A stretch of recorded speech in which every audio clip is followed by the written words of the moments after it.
അല്ല സെറീനയുടെ പേര് പറയുമ്പോ ആക്ച്വലി എനിക്ക് എന്താ ചോദിക്കണ്ടേന്ന് തന്നെ അറിയില്ല. അത് സാധാരണ ഒരുപാട് പേരുടെ മനസ്സിലുള്ള ഒരുപാട് ചോദ്യങ്ങളും കാര്യങ്ങളും ഇപ്പോഴും ഫേസ് ചെയ്യുന്നുണ്ടാവും. സാഗറിന്റെ അനിയനെ ഇവിടെ നിന്ന് ചിരിക്കുന്നുണ്ട്. ഓ എന്ത് ഇതൊക്കെ എത്ര കണ്ടിരിക്കുക. സെറീനല്ലേ, സെറീന പറ്റി എല്ലാവർക്കും അറിയേണ്ടത് അതാണ്. പിടിച്ചോ പിടിച്ചോ. ഞാൻ പറഞ്ഞേ അയിലമത്തി എന്ന് പറഞ്ഞാ അവിടെ ഉണ്ടല്ലോ, അയില ചാള ഇതൊക്കെ എഴുതിണ്ടല്ലോ ബോർഡില്. ടോപ്പിക് മാറ്റുന്നില്ല. ഞാൻ മറ്റേ ചക്രവ്യൂഹം ടാസ്കിന്റെ ഇടയിൽ ഞാൻ നേരത്തെ ഔട്ടായി. ഞാൻ ശോഭ ചേച്ചി ഔട്ടായിപ്പോയി. അപ്പൊ ഞാൻ ശോഭ ചേച്ചി ഔട്ടായിപ്പോ ഇങ്ങനെ കയ്യിൽ ഹോൾഡ് ചെയ്തിട്ട് സ്കിറ്റ് ചെയ്തായിരുന്നു. സ്കിറ്റ് ചെയ്തപ്പോ എപ്പോഴോ ഈ ടോപ്പിക്ക് വന്നു, അയിലമത്തി ഐ ലവ് യു എന്ന് പറഞ്ഞ ടോപ്പിക്ക് വന്നു. അപ്പൊ എപ്പോഴും അവളെന്താ പറഞ്ഞേ, അല്ല ഞാൻ പാട്ട് വിടും അയിലമത്തി, പിന്നെ അങ്ങനത്തെ ഒരു കോഡായി മാറി അയിലമത്തി ആ സ്കിറ്റിൽ സംഭവിച്ച. പിന്നെ സെറീനയായിട്ടുള്ള കൂടുതൽ അറ്റാച്ച്മെന്റ് വെച്ച് കഴിഞ്ഞാൽ എനിക്ക് പിന്നെയും ഒരുപാട് കണക്ഷൻ തോന്നിയിട്ടുള്ളത് സെറീനയായിട്ടാണ്. ഞാൻ പറയുന്ന ഒരുപാട് കാര്യങ്ങൾ ഭയങ്കരമായിട്ട് ഉൾക്കൊള്ളാൻ പറ്റുന്നുണ്ട്. എനിക്ക് ഒരു ബ്ലിങ്കിലൊക്കെ പല കാര്യങ്ങളും മനസ്സിലാക്കാൻ പറ്റുന്നുണ്ട്. അങ്ങനെ അങ്ങനെ പെട്ടെന്ന് മനസ്സിലാക്കാൻ പറ്റിയൊരു ക്യാരക്ടറായിരുന്നു. പിന്നെ ആ കുട്ടി എന്ന് വെച്ചാൽ ഒരുപാട് പേഴ്സണൽ കാര്യങ്ങൾ സെറീനയെ എനിക്കറിയാം. എൻ്റെ ഒരുപാട് പേഴ്സണൽ കാര്യങ്ങൾ സെറീനയെ എനിക്കറിയാം. ആ കുട്ടി ഭയങ്കരമായിട്ട് അമ്മേനെ ഭയങ്കരമായിട്ട് സ്നേഹിക്കുന്ന ഒരാളാണ്. ആ കുട്ടി വേറെ കുറേ പേഴ്സണൽ കാര്യങ്ങളുണ്ട്. അതും എന്നെയായിട്ട് കണക്ട് ചെയ്യുമ്പോൾ ഭയങ്കരമായിട്ടൊരു കണക്ഷൻ തോന്നിയിട്ടുണ്ട്. ഭയങ്കര ഇമോഷണൽ കണക്ഷൻ തോന്നിയിട്ടുണ്ട്. എനിക്ക് ഭയങ്കര ഇഷ്ടമാണ്. ഇഷ്ടം എന്ന് വെച്ച് കഴിഞ്ഞാൽ പല രീതികളും. നിങ്ങൾ ഭയങ്കര പ്രണയം, ഞാൻ അവളെ കല്യാണം കഴിക്കാൻ പോകുന്നതെന്നല്ല, എനിക്ക് ഭയങ്കര ഇഷ്ടമാണ്. അത് ഞാൻ ചിന്തിക്കുന്ന ആശയങ്ങളും അവൾ ചിന്തിക്കുന്ന ആശയങ്ങളും ഭയങ്കരമായിട്ടൊരു കണക്ഷനും ഭയങ്കരമായിട്ട് ലവിങ് ആയിട്ടുള്ളൊരു കുട്ടിയാണ്. ഫാമിലി ആയിട്ട് ഭയങ്കരമായിട്ട് സ്നേഹിക്കുന്ന ഒരാളാണ്. ആ സ്നേഹത്തിന് മുന്നിൽ നോ കോംപ്രമൈസ്. അവിടെ മാത്രം ഗെയിം എന്നുള്ള രീതിയിൽ അതാണ് പല ആൾക്കാരും സ്ട്രാറ്റജി എന്ന് പറയുമ്പോഴേക്കും ഉൾക്കൊള്ളാൻ പറ്റുന്നില്ല. അത് സ്ട്രാറ്റജി ആയിട്ട് കണ്ടിട്ടിരിക്കാൻ ആവശ്യമില്ല. കാരണം എന്നെ സംബന്ധിച്ചോളം എൻ്റെ മെയിൻ സ്വപ്നം അമ്മയുടെ സ്വപ്നമാണ്. എനിക്ക് 100 ദിവസം നിൽക്കാൻ വേണ്ടിയിട്ട് അങ്ങനത്തെ ലവ് സ്ട്രാറ്റജി കൊണ്ടുവരേണ്ട ആവശ്യമില്ല. അത് സ്ട്രാറ്റജി അല്ല, എനിക്ക് ഇഷ്ടം തോന്നിയിട്ടുണ്ട്. ഇഷ്ടമാണ്. ഞാൻ പറയുന്ന കാര്യങ്ങൾ ഭയങ്കരമായിട്ട് കമ്മ്യൂണിക്കേറ്റ് ചെയ്യാൻ പറ്റുന്നുണ്ട്. അതുമാത്രമല്ല, എൻ്റെ ഈ പ്രായത്തിൽ ഞാൻ ഇതുവരെ ഇത്രയും നേരം സംസാരിച്ചിട്ടുള്ള ഒരു പെൺകുട്ടീൻ്റെ ലൈഫിലില്ല. ഞാൻ പഠിച്ചതൊരു ബോയ്സ് ഓൺലൈനാണ് പഠിച്ചത്. +4ാം ക്ലാസ് വരെ മിക്സഡ് പഠിച്ചിട്ടുള്ളൂ. പിന്നെ 12 വരെ +2 വരെ ബോയ്സിൽ, പിന്നെ അവിടുന്ന് മെക്കാനിക്കല്, അവിടെയും ബോയ്സിൽ. PG-യിലാണെങ്കിൽ അവിടെ 4 പേര് മെക്കന്നെ. പിന്നെ എവിടെയാ അതിൻ്റെ അമ്മ ഒഴിച്ചു കഴിഞ്ഞിട്ട് പിന്നെ സംസാരിച്ചിട്ടുള്ളത് ഞാൻ സെറീനിൻ്റെ അടുത്ത. കാരണം 24 മണിക്കൂർ കണ്ടുകൊണ്ടിരിക്കുക. നമ്മൾ ജുനൈസായിട്ട് ഉണ്ടെങ്കിലും പക്ഷെ പല കാര്യങ്ങളും തുറന്നു ഒന്ന് സംസാരിച്ച് അവൻ ഇങ്ങനത്തെ സ്റ്റേറ്റ്മെന്റും വലിയ കാര്യങ്ങളിലേക്ക് പോവാ. പിന്നെ ചെമലിനോട് നോക്കി സംസാരിക്കാൻ പറ്റും. എനിക്ക് വട്ട് പിടിക്കൂലേ. ആരെങ്കിലും ഒരാളെടുത്ത് കണക്ഷൻ നമ്മൾ മനസ്സിലാക്കുന്ന ആളെടുത്തല്ലേ പറയാൻ പറ്റുള്ളൂ. അപ്പൊ ഞാൻ സെറീനയുടെ അടുത്താണ് കുറച്ച് കാര്യങ്ങൾ ഓപ്പണായിട്ട് സംസാരിക്കാനുള്ളത്. അവൾ എൻ്റെ അടുത്ത് കുറേ കാര്യങ്ങൾ ഓപ്പണായിട്ട് സംസാരിച്ചിട്ടുണ്ട്. ആ രീതിയിൽ എനിക്ക് ഭയങ്കര ഇമോഷണലി ഭയങ്കര കണക്ഷനാണ്. എനിക്ക് ഭയങ്കര ഇഷ്ടമാണ്. അല്ല, ഇതിപ്പോ ഞാൻ പറയട്ടെ, പുറത്ത് മേ ബി അതെന്തുകൊണ്ടാണ് ഇപ്പൊ നിങ്ങൾ തമ്മിൽ ഒരു ഇഷ്ടത്തിലാണ്, പ്രണയത്തിലാണെന്നുള്ളൊരു പ്രണയം ഇഷ്ടം വന്നത് എന്താ വെച്ചാൽ മേ ബി ഇതിങ്ങനെ വരുന്ന ഈ ഒരു ട്രാക്ക് വരുന്നതിന് മുന്നേ തന്നെ റെനീഷയും സെറീനയും തമ്മിൽ ഒരു കോൺവെർസേഷൻ ഉണ്ടായിരുന്നു. റെനീഷ സെറീനയുടെ അടുത്ത് പറയുന്നുണ്ടായിരുന്നു, സാഗറേട്ടൻ എന്തോ ഒരു ഇത് നിന്റെ കൂടെ ഉണ്ട് എന്നിങ്ങനെ ഒരു രീതിയിൽ റെനീഷ ഇങ്ങനെ പറയുന്നുണ്ടായിരുന്നു. അയ്യോ, ഇത് ഓൾറെഡി നടന്ന കാര്യമായിട്ട് ആൾക്കാരുടെ എന്തോ ഒരു ഇത് സെറീന അടുത്ത് ഉണ്ട്. അപ്പൊ സെറീന അവിടെ നിന്ന് ഇനിയിപ്പോ അങ്ങനെ ഉണ്ടെങ്കിലും റെനീഷ ചോദിക്കുന്നുണ്ട്, അങ്ങനെ ഉണ്ടെങ്കിലും നീ നോയല്ലേ പറയുള്ളൂ. അപ്പൊ സെറീന ഓഫ്കോഴ്സ് ഞാൻ നോയെ പറയുള്ളൂ എന്ന് പറയുന്നുണ്ട്.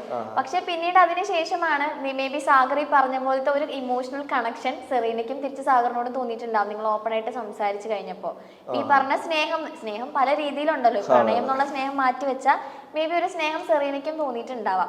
പിന്നീട് സെറീനയിൽ ഉണ്ടായ ഒരു മാറ്റം അതാണ് പുറത്ത് വേറൊരു രീതിയിൽ വന്നതെന്നാണ് എനിക്ക് തോന്നിയിട്ടുള്ളത്. ഇപ്പൊ അല്ല, നിങ്ങൾ അതിന്റെ അകത്തുള്ളപ്പോ ഓൾറെഡി റെനീഷയും സെറീനയും തമ്മിലൊരു കോൺവെർസേഷൻ കഴിഞ്ഞിട്ടാണ് സാഗറും സെറീനയും ഇത്ര അറ്റാച്ച്ഡ് ആവുന്നത് കാണിക്കുന്നത്. അറിയുന്നില്ല. അങ്ങനെ ഒരു കോൺവെർസേഷൻ കഴിഞ്ഞിട്ടാണ് ഈ പറഞ്ഞ പോലെ നിങ്ങളുടെ ആ ഒരു കൂട്ടും ഇതൊക്കെ നമ്മൾ കാണുന്നത്. അപ്പൊ ഒബ്വിയസ്ലി അത് വെച്ചിട്ടാണ് ആളുകൾ കണക്ട് ചെയ്യുന്നതെന്നാണ് എനിക്ക് തോന്നിയിട്ടുള്ളത്. എനിക്കറിയാം, പക്ഷെ എനിക്ക് അതറിയില്ല. അവിടെ റെനീഷ സെറീന ടോക്ക് എന്താണെന്ന് എനിക്ക് സത്യം അറിയില്ല എന്താണ്. ഇതായിരുന്നു ടോക്ക്. പക്ഷെ സെറീനയാണ് അടുത്ത് വന്നിട്ടുള്ള ഒരു നല്ല രീതിയിലൊക്കെ സംസാരിച്ചു കളിക്കുക മൊമെന്റിൽ, അങ്ങനെ ആ രീതിയിലൊക്കെ. പിന്നെ അങ്ങോട്ടും ഇങ്ങോട്ടും ഞാൻ എപ്പോഴും ഒരു ഡിസ്റ്റൻസ് ഞാൻ വെക്കും. ഞാൻ പർപ്പസ്ഫുള്ളി ഞാൻ അവളുടെ അടുത്ത് സെറീനയുടെ അടുത്ത് ഇഷ്യൂഡ് ഉണ്ടാക്കിയിട്ടുണ്ടായിരുന്നു. ഒരു ചിത്തേട്ടം വന്നപ്പോൾ എനിക്കത് ഗെയിം എന്നുള്ള രീതിയിൽ മാറ്റി നിർത്തുന്ന രീതിയിൽ.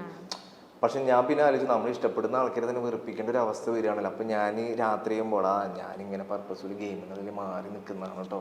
ഞാൻ അങ്ങനെ ഒരു സംഭവം ജനങ്ങളുടെ ഇടയിലും ജനങ്ങളുടെ ഇടയിലല്ല, അവിടുത്തെ കണ്ടസ്റ്റൻസിൻ്റെ ഇടയിൽ ഉണ്ടായിക്കോട്ടെ. കാരണം ഇനി നോമിനേറ്റ് ചെയ്യുമ്പോൾ റീസൺ എന്ന് പറയുമ്പോൾ സാഗറും സെറീനയും തമ്മിൽ ലവ് ട്രാക്ക് കളിച്ച് മുന്നോട്ട് പോവുകയാണ്, ഇങ്ങനെയൊക്കെ വരും. അത് നമുക്ക് രണ്ടുപേരും ബാധിക്കുന്ന സാധനം. ഞാൻ തന്നെ അവളുടെ അടുത്ത് പർപ്പസ്ഫുള്ളി അങ്ങനെ 1-2 പ്രാവശ്യം ചൂടായി സംസാരിച്ചിട്ടുണ്ട്, അവിടെയുള്ള ആൾക്കാർ പ്രൊവോക്ക് ചെയ്യുന്ന രീതിയിൽ. അതുകൊണ്ട് രാത്രി ഒരു സാഗർ എന്തിനാണ് ഇങ്ങനെ സംസാരിക്കുന്നത്, ഭയങ്കര മോശം, അങ്ങനെയാണ് മച്ചാനെ, ഇങ്ങനെയാണ് സംഭവം, ഗെയിമിൽ മുന്നോട്ട് പോകുമ്പോൾ പ്രശ്നമാണ്, അവളോട് ഒരു ബ്രേക്ക് ഇടാണ് നമുക്ക് എല്ലാം കൊണ്ടും നല്ലത്, ആ രീതിയിൽ വന്നു. പക്ഷെ വീണ്ടും ഒരു സ്നേഹം എന്നുള്ള രീതിയിൽ ഒരു കണക്ഷൻ, വേറെ ആരും സംസാരിക്കുകയില്ല പറവരി. നമ്മൾ പിന്നെ മനസ്സിലാക്കുന്ന ആൾക്കാർ അവരാണ്. പിന്നെ ആരോട് സംസാരിക്കാൻ എന്താ വന്നതെന്നറിയോ, നിങ്ങൾ ഇടയ്ക്ക് സോഫയിൽ ഇരുന്ന് സംസാരിക്കുമല്ലോ, എന്നിട്ട് ഉറക്കെ സംസാരിക്കാനൊക്കെ നിങ്ങൾ രണ്ടൊരു സോഫയിൽ ഇരുന്ന് ഇങ്ങനെ സംസാരിക്കുമല്ലോ, അപ്പൊ താഴെ വരുന്ന കമന്റ്സ്, അവരുടെ സ്നേഹം അത്രയും പ്യുവർ ആയിരിക്കും, അവരിപ്പം അത് വേണ്ട, പുറത്തിറങ്ങിയിട്ട് അവരത് തമ്മിൽ സംസാരിച്ച് സെറ്റ് ആക്കാനായിരിക്കും എന്നൊക്കെ പറഞ്ഞു. അങ്ങനെ പോസിറ്റീവ് ആയിട്ടുള്ള കമന്റ്സ് ആയിരുന്നു കൂടുതൽ വന്നിട്ടുണ്ടായിരുന്നു. അവിടെ ഭയങ്കര ഓപ്പൺ ആയിട്ട് അങ്ങനത്തെ രീതിയിൽ സംസാരിക്കില്ല. പക്ഷെ ഒരു ഇഷ്ടമാണ് എനിക്ക് തോന്നിയിട്ടുണ്ട്, ഇഷ്ടമാണ്.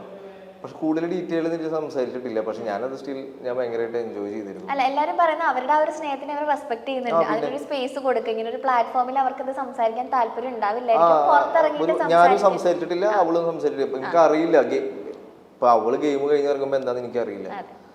ഞാൻ പക്ഷെ അത് എന്നെ സംഭവിച്ചത് ഭയങ്കര പ്യൂർ ആയിട്ടുള്ള ഒരു കാര്യമാണ്. അതൊക്കെ ഗെയിം വെച്ച് കളിക്കുകയാണ്, എനിക്കൊന്നും പറയില്ല, എനിക്കൊന്നും പറയില്ല. എനിക്ക് അങ്ങനെ നിലനിൽക്കൊന്നും വേണ്ട. ഇപ്പൊ രജിത്തേട്ടൻ അവിടെ വന്നപ്പോൾ നിങ്ങൾ ലവ് സ്ട്രാറ്റജി ആണല്ലോ ഇത്, നിങ്ങൾ അതൊക്കെ മാറ്റിക്കുമ്പോൾ അവള് പറയുന്നത് അത് സ്ട്രാറ്റജി അല്ല. അപ്പൊ എനിക്ക് അപ്പൊ അതിൻ്റെ അർത്ഥം എനിക്കറിയില്ല എങ്ങനെയാണെന്ന്. പുറത്തിറങ്ങിയിട്ട് എനിക്കറിയില്ല എന്താണ് ഞാൻ. പക്ഷെ എൻ്റെ രീതിയിൽ പറയും, എനിക്ക് എൻ്റെ ലൈഫിൽ ഞാൻ ഏറ്റവും കൂടുതൽ സംസാരിച്ചുള്ള കുട്ടിയാണ്. എൻ്റെ പല കാര്യങ്ങളും ഫാമിലിയായിട്ട് ഭയങ്കര കണക്ഷൻ തോന്നിയിട്ടുണ്ട്. ആ രീതി എനിക്ക് ഭയങ്കര ഇഷ്ടമാണ്. ഇതാണ് എന്റെ ഉത്തരം. അതൊരു ലവ് സ്ട്രാറ്റജി അല്ല. പിന്നെ പറഞ്ഞ പോലെ പുറത്തറിയാലോ, നമ്മള് ഇതിന്റെ മുന്നില് ഇപ്പൊ ഇതിന്റെ മുന്നിൽ നടക്കുന്നതിന് തൊട്ട് മുന്നിൽ വലിയൊരു കഥയുണ്ടാവും. ആ കഥ നിങ്ങൾ കാണുന്നില്ല. അതെ, ബാക്ക്ഗ്രൗണ്ട് മ്യൂസിക് ഒക്കെ ഇട്ടിട്ട് സാധനം വരുമ്പോ സാഗറും സെറീനയും റിലേഷൻഷിപ്പിലാണ്, അങ്ങനെയുള്ള ഒരു സംഭവം മൊത്തത്തിൽ ഇവിടെ പുറത്ത് കാണുന്ന പോലെയല്ല. എഡിറ്ററിന്റെ കയ്യിലാണ്.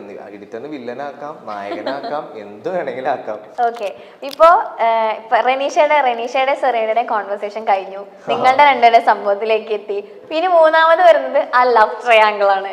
ഓക്കെ, പിന്നെ അതൊരു ട്രോളായി ഇവിടെ. അവിടെ എത്തിയപ്പോഴേക്കും സംഭവം പിന്നെ എല്ലാരും ദൈവം ഇത് എന്താണ് നടക്കണേന്നായി. ഇത് വേറെ പ്രശ്നം. നാദര വന്നിട്ട് ഇഷ്ടാന്ന് പറഞ്ഞു എന്റെ അടുത്ത്. സാറിന് എനിക്ക് അത് മാത്രമല്ല, ജുനൈസിന് സെറീനയുടെ ആകെ കൂടി അവിടെ ഞാൻ ആരോട് ഗെയിം കളിക്കും എന്നുള്ളൊരു അവസ്ഥയിലായി പോയി. അതിൽ എനിക്ക് ജുനൈസ് പലപ്പോഴും നമ്മൾ 3 പേരായിട്ട് ഇരിക്കുമ്പോൾ ജുനൈസ് സെറീനയുടെ അടുത്ത് സംസാരിക്കുമ്പോൾ എനിക്ക് മനസ്സിലായിട്ടുണ്ട് ഏകദേശം ഇവിടെ എന്തോ ഒരു ഇതുണ്ടെന്ന്. അപ്പൊ ഇവർ രണ്ടുപേരും സംസാരിക്കണ്ടേ, ഞാൻ മൂന്നാമതിരിക്കുമ്പോൾ ഞാൻ അവിടെ ഒഴിഞ്ഞു മാറിപ്പോകും. പക്ഷെ അത് സെറീനയ്ക്ക് മനസ്സിലായിട്ടുണ്ടാകുന്നില്ല. അപ്പൊ സെറീന ഒരു ദിവസം ഇത് മനസ്സിലാക്കിയ ദിവസം എൻ്റെ അടുത്ത് പറഞ്ഞാ, സാറ് ജുനൈസിന് എൻ്റെ അടുത്ത് ചെറിയൊരു ഇഷ്ടമുണ്ട്. അപ്പൊ എനിക്കത് നേരത്തെ അറിയാം, എനിക്കത് നേരത്തെ തോന്നിയിട്ടുണ്ട്. അതുകൊണ്ട് ഞാൻ എങ്ങനെയും അവർക്ക് അങ്ങനെ വരുമ്പോൾ ജുനൈസ് എന്തെങ്കിലുമൊക്കെ എന്നെ പറ്റി ഇങ്ങനെയൊക്കെ പറഞ്ഞ് എന്തെങ്കിലുമൊക്കെ പറയും. ഞാൻ നൈസായിട്ട് എപ്പോഴും അതിന് രണ്ടുപേരും സംസാരിച്ചു, എനിക്കത് മനസ്സിലായിട്ടുണ്ടായി. പക്ഷെ സാർ എനിക്ക് എപ്പോഴും മനസ്സിലായിട്ടുണ്ടാകുന്നില്ല. പിന്നെ നാദരയുടെ കാര്യം എന്ന് പറയുന്നത്, അവൾക്ക് തുടക്കത്തിൽ എന്നെ ഇഷ്ടമുണ്ടെന്ന് പറഞ്ഞിട്ടുണ്ടായിരുന്നു. ഗോപിക ഞാൻ പിന്നെ ഇപ്പോൾ വിളിച്ചപ്പോഴൊക്കെയാണ് പറയുന്നത്, ഗോപികയുടെ അടുത്ത് എന്തോ പറഞ്ഞിട്ടുണ്ടായിരുന്നു, ഇഷ്ടമാണ്. അതുപോലെ തന്നെ അവളെൻ്റെ അടുത്ത് ഇഷ്ടമാണ് ഒരു കാര്യം അവൾ എൻ്റെ അടുത്ത് പറഞ്ഞു. എനിക്കത് ഭയങ്കര സ്ട്രൈക്കിംഗ് ആയിട്ട് തോന്നി. എടാ, എൻ്റെ ലൈഫ് ഭയങ്കര പ്രശ്നമാണെടാ, നിനക്കറിയാലോ എൻ്റെ ലൈഫിൻ്റെ കാര്യം എന്താണെന്ന്. ഞാൻ ചെറുപ്പം മുതലേ സ്നേഹം കിട്ടി വളർന്നിട്ടുള്ള ഒരാളല്ല. ഞാൻ പലപ്പോഴും സ്നേഹം പിടിച്ച് വാങ്ങിച്ചിട്ടുള്ള ഒരാളാണ്. പക്ഷെ നീ എന്താണ് ഞാൻ സ്നേഹിക്കുന്ന എന്നെ നിനക്ക് എന്താ പറ്റാത്തേ? അവിടെ വലിയൊരു പോയിന്റ് പറഞ്ഞു. അപ്പം അത് എനിക്ക് ആ പോയിന്റ് പുറത്ത് പോയിട്ടുണ്ടോയെന്ന് എനിക്കറിയില്ല. അങ്ങനത്തെ ഒരു കറക്റ്റായിട്ട് പറയട്ടെ, ഞാൻ പുറത്ത് ഭയങ്കര സ്നേഹം കിട്ടാത്ത ആളാണ്, ഞാൻ ഭയങ്കര ഒറ്റപ്പെട്ടിട്ടുള്ള ഒരാളാണ്, എനിക്കിതൊരു സ്നേഹം കിട്ടിയിട്ടില്ല, ഞാൻ ഭയങ്കര സ്നേഹം പിടിച്ച് മേടിക്കുന്ന ഒരാളാണ്, എനിക്ക് തന്നെ ഉള്ള ആളെ ഭയങ്കര ഇഷ്ടമാണ്. അപ്പം ഞാൻ പറഞ്ഞു, എനിക്ക് തന്നെ ഒരിക്കലും ആ രീതിയിൽ ഇഷ്ടം കാണാൻ പറ്റില്ല. എൻ്റെ ആ കുട്ടിക്ക് തന്നെ ഇഷ്ടമാണ്, എനിക്ക് ആ കുട്ടിയുടെ ഇമോഷൻ അത് മാറ്റി കളയാനും മാച്ച് കളയാനും എനിക്ക് പറയാൻ പറ്റില്ല. പക്ഷെ എനിക്ക് തന്നെ ആ രീതിയിൽ കാണാൻ പറ്റില്ല, എനിക്ക് നല്ലൊരു ഫ്രണ്ട് എന്നുള്ള രീതിയിൽ കാണാം. അപ്പോൾ അവൾ നോമിനേഷൻ്റെ പ്രോസസ്സിൽ എത്തുമ്പോൾ എനിക്ക് പുറത്ത് പോയാലും കുഴപ്പമില്ല, പക്ഷെ ഇനിയുള്ള 2-3 ദിവസം നീ എൻ്റെ കൂടെ ഒന്നിന്ന് സംസാരിച്ച് ഞാൻ ലൈഫിൽ ഭയങ്കര ഹാപ്പിയാണ്. എനിക്ക് അവിടെ നോന്ന് വേണമെങ്കിൽ എനിക്ക് പറയാൻ തോന്നിയില്ല. അവൾ പറഞ്ഞ വാക്കുണ്ടല്ലോ, എനിക്ക് സ്നേഹം കിട്ടിയിട്ടില്ല. നമ്മളാണെങ്കിൽ സ്നേഹത്തിന്റെ മുന്നിൽ അതിന് മാത്രം നമ്മൾ തോൽപ്പിക്കാൻ പറ്റുള്ളൂ. അതൊക്കെ ഗെയിം വെച്ച് കളിക്കാൻ എനിക്ക് അറിയില്ല, അത് എനിക്ക് മനസ്സിലാക്കാൻ പറ്റില്ല. പക്ഷെ അത് ഭയങ്കര പ്യൂറായിട്ടുള്ള പരിപാടിയാണ്. അത് വെച്ച് ഗെയിം കളിക്കുക ഇപ്പോഴും എൻ്റെ ഒരു ഇത്. അപ്പോൾ അവളങ്ങനെ പറഞ്ഞപ്പോൾ ഞാൻ കാരണം അവൾക്ക് സന്തോഷം കിട്ടണമെങ്കിൽ കിട്ടിക്കോട്ടെ, പക്ഷെ എനിക്കാണ് തിരിച്ച് പണി കിട്ടിയത്, അത് വേറെ വശം. അപ്പോൾ അവള് എവിക്ഷന് തൊട്ട് മുന്നിക്ക് അത് കിട്ടുകയാണെങ്കിൽ അത് ഭയങ്കര സന്തോഷമാണ്. പക്ഷെ ഞാനാണ് ഇപ്പൊ എവിക്റ്റഡ് ആയിട്ട് ഇവിടെ ഇരിക്കുന്നത്, അവളവിടെ ഗെയിം കളിച്ചോണ്ടിരിക്കുകയാണ്.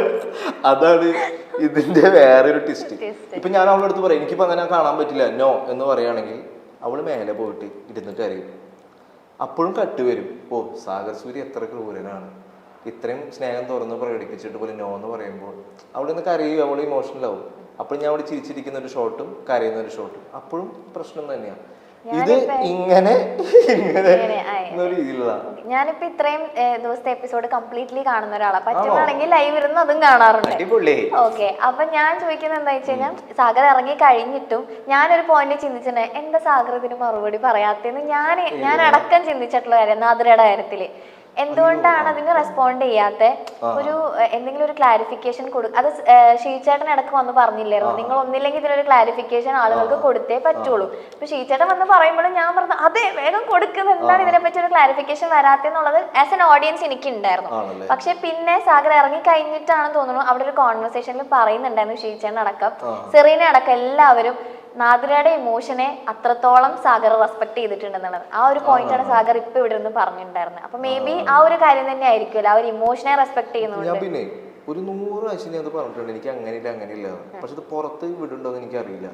ഉണ്ട് ബാത്റൂമിലൊക്കെ വെച്ചിട്ട് പറഞ്ഞ സമയത്തുള്ളതൊക്കെ കുറെ പ്രാവശ്യം കുറച്ചൊക്കെ വന്നിട്ടുണ്ട്. കേൾക്കുമ്പോ കലി വരും. അപ്പൊ ഞാൻ അവൾക്ക് അത് ഇറിറ്റേഷൻ ആവശ്യം നല്ല ഫ്രണ്ട്. അപ്പൊ സാഗർ സ്റ്റോപ്പ് ചെയ്യും. പിന്നെ ഫ്രണ്ട് എന്നുള്ള രീതിയിലാണ് ഞാൻ ഒരു പ്രാവശ്യം ഇത് ഭയങ്കര പ്യൂറായിട്ടുള്ള പരിപാടി. ഒരു പ്രാവശ്യം പേഴ്സണലി അവിടെ മാറി നിൽക്കുക, എനിക്ക് ഗെയിം എനിക്ക് കളിക്കാൻ പറ്റുന്ന രീതിയിലേക്ക് എത്തി. മീൻസ് കുറച്ചൊക്കെ ഇവിടെയൊക്കെ നമ്മൾ എഫർട്ട് ചെയ്യുമല്ലോ, എത്രയില്ലെന്ന് പറഞ്ഞു. ഞാൻ ഇത് എൻ്റെ ലവ് സ്ട്രാറ്റജിയാണ്, ഞാൻ പറയാത്ത ആളാണ്, ഞാൻ പർപ്പസ്ഫുള്ളി അത് പറഞ്ഞതാണ്. എന്നിട്ട് അവളവിടെ പോയിട്ട് ഭയങ്കര കരച്ചിലേക്ക് ഭയങ്കര ഞാൻ എല്ലാവരുടെ ഇടയിൽ അങ്ങനെ ഒരു സംഭവം പറഞ്ഞാണ് നമുക്ക് ഇത് ഉണ്ടാകാൻ വേണ്ടിയിട്ട് സെറീനയെ പോലെ തന്നെ അങ്ങനത്തെ ഒരു ഇഷ്യൂ ക്രിയേറ്റ് ചെയ്താണ്. അതിനുശേഷം ഞാൻ അവിടെ ഒരു പെന്നിട്ട് ഞാൻ കറക്റ്റ് എഴുതി കൂടുതൽ പാരാഫ് എഴുതി കൊടുത്തവൾക്ക് നാദരയ്ക്ക്, എടാ ഇത് ഗെയിമാണ്, ഞാൻ ഗെയിമിൻ്റെ രീതിയിൽ പറഞ്ഞാണ്, ഇനി മുന്നോട്ടുള്ള അതിൽ അടിപൊളിയായിട്ട് കളിക്കണം. ഞാൻ എന്തൊക്കെ പറഞ്ഞാലും പേഴ്സണലി സാഗർ എന്ന് പറഞ്ഞൊരു വ്യക്തി ആരും ഹേറ്റ് ചെയ്യാത്ത ഒരാളാണ്. പക്ഷെ അറിയാണ്ട് എന്ത് പറഞ്ഞിട്ട് ഞാൻ അപ്പം തന്നെ തെറ്റ് മനസ്സിലാക്കി ഞാൻ സോറി പറഞ്ഞാണ്. ഒരു എസ് തന്നെ അവൾക്ക് എഴുതി കൊടുത്തിട്ടുണ്ട്, അത് എനിക്കൊന്നും അതൊക്കെ അറിയുള്ളൂ എന്താണ് ഞാൻ എഴുതി കൊടുത്തിട്ടുള്ള സംഭവം. അത് ഭയങ്കര ക്ലിയർ ആണ്. ഞാൻ ഒരുപാട് പ്രാവശ്യം പറഞ്ഞിട്ടുണ്ട്, ഞാൻ എൻ്റെ മനസ്സിൽ ആ കുട്ടിക്ക് എന്തെങ്കിലും ഒരു സ്നേഹം ഞാൻ കാരണം കിട്ടിക്കോട്ടെ വിചാരിച്ച് ചെയ്താൽ. പക്ഷെ അത് പുറത്തെ ഔട്ടർ ആംഗിൾ ആ രീതിയിൽ പറയുമ്പോൾ ചെറിയ വിഷമം, എൻ്റെ ഉള്ളിലുള്ള സാധനം അത് ഈ പറഞ്ഞ തുടക്കം തൊട്ടുള്ള ഒരു ഇമ്പാക്ട് ആണ് സാഗർ. അതുകൊണ്ടാണ് അത് ഉണ്ടായത്. റെനീഷ സെറീന കോൺവെർസേഷൻ, പിന്നെ നിങ്ങളുടെ ആ ഒരു ട്രാക്ക്, പിന്നെ ഈ ലവ് ട്രാങ്കിൾ വരുമ്പോ എല്ലാം കൂടെ ആളുകൾ കണ്ടിന്യൂസ്ലി കണ്ടോണ്ടിരിക്കുകയല്ലേ. അതാണ് പ്രശ്നം. പിന്നെ ഇതിനൊരു ക്ലാരിഫിക്കേഷൻ വരുന്നില്ല. പക്ഷെ സാഗറിന്റെ ഭാഗത്തു നിന്നുള്ള കാര്യം ഇതാണ്, ഈ ഇമോഷൻ എന്നുള്ളൊരു സംഭവം അവിടെ സാഗറിന്റെ പ്രയോറിറ്റി ആണ്. തട്ടിയും മുട്ടിയും എന്ന ഹിറ്റ് പരിപാടിയിലൂടെ നമുക്കെല്ലാവർക്കും സുപരിചിതനായ താരമാണ് സാഗർ സൂര്യ. തട്ടിയും മുട്ടിയുമിൽ മീനാക്ഷിയുടെ ഭർത്താവായിട്ടാണ് സാഗർ എത്തിയത്. മഞ്ജു പിള്ളയൊക്കെയുള്ള ആ ഷോയിൽ നമ്മൾക്ക് എല്ലാവർക്കും ഇഷ്ടമുള്ള ഒരു കഥാപാത്രം തന്നെയായിരുന്നു സാഗർ സൂര്യ. ചിരിപ്പിച്ചും ചിന്തിപ്പിച്ചും ഭർത്താവായും മരുമകനായും അച്ഛനായും എല്ലാം സാഗർ സൂര്യ തകർക്കുകയായിരുന്നു. ആ ഒരൊറ്റ സീരിയൽ തട്ടിയും മുട്ടിയും കൊണ്ട് തന്നെ പ്രേക്ഷകരുടെ മനസ്സിൽ ഇടം നേടാൻ സാഗറിന് സാധിച്ചു. എന്നാൽ സാഗറിനുള്ളിലെ അഭിനയ പ്രതിഭ ശരിക്കും ഒരു സീരിയലിൽ ഒതുങ്ങിക്കൂടുന്ന ഒരാളല്ലായിരുന്നു. കുരുതിയിലെ അവസാനത്തെ ആ ക്ലൈമാക്സ് കണ്ടാൽ നമുക്കത് മനസ്സിലാകും. ഇപ്പോൾ പണി എന്ന ചിത്രത്തിൽ ജോജുവിനൊപ്പം തകർത്ത് അഭിനയിച്ചിരിക്കുകയാണ് സാഗർ സൂര്യയും ജുനൈസും. ബിഗ് ബോസ് മലയാളത്തിൽ എത്തിയതോടെ സാഗർ കുറച്ചുകൂടി ശ്രദ്ധിക്കപ്പെട്ടിരുന്നു. ആ ബിഗ് ബോസിന് ശേഷമാണ് സാഗറിന് കൂടുതൽ അവസരങ്ങളൊക്കെ കിട്ടിയത്. ബിഗ് ബോസിനുള്ളിൽ ഒരു ട്രയാങ്കിൾ പ്രണയം സാഗറിന് ഉണ്ടായിരുന്നതായി പലപ്പോഴും വാർത്തകൾ കണ്ടിട്ടുണ്ട്. എന്തായിരുന്നു സാഗറും സെറീനയും തമ്മിലുള്ള അടുപ്പം, അല്ലെങ്കിൽ സാഗറും നാദിറയും സെറീനയും ഒക്കെയുള്ള ആ ഒരു ട്രയാങ്കിൾ ലവ് സ്റ്റോറി എന്തായിരുന്നു എന്ന് സാഗർ തന്നെ തുറന്നു പറഞ്ഞിരിക്കുകയാണ്. സെറീനയുമായി വൈകാരികമായ അടുപ്പമുണ്ടെന്നും അതൊരിക്കലും ഗെയിം സ്ട്രാറ്റജി അല്ലായിരുന്നുവെന്നും വെളിപ്പെടുത്തിയിരിക്കുകയാണ് സാഗർ സൂര്യ. ബിഗ് ബോസിലെ സഹ മത്സരാർത്ഥിയായ സെറീനയുമായി സാഗറിനുണ്ടായിരുന്ന അടുപ്പം ഏറെ ചർച്ചയായിരുന്നു. പക്ഷേ ബിഗ് ബോസ് 10 ആഴ്ച പിന്നിടുമ്പോൾ വളരെ അപ്രതീക്ഷിതമായിട്ടാണ് സാഗർ പുറത്തുപോയത്.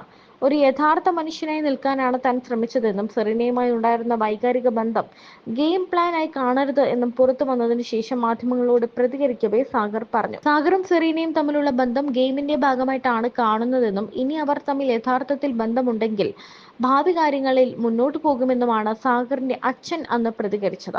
എന്നാൽ ഇപ്പോൾ അവരുടെ പ്രണയം എന്തായി എന്നാണ് എല്ലാവരും ചോദിക്കുന്നത്.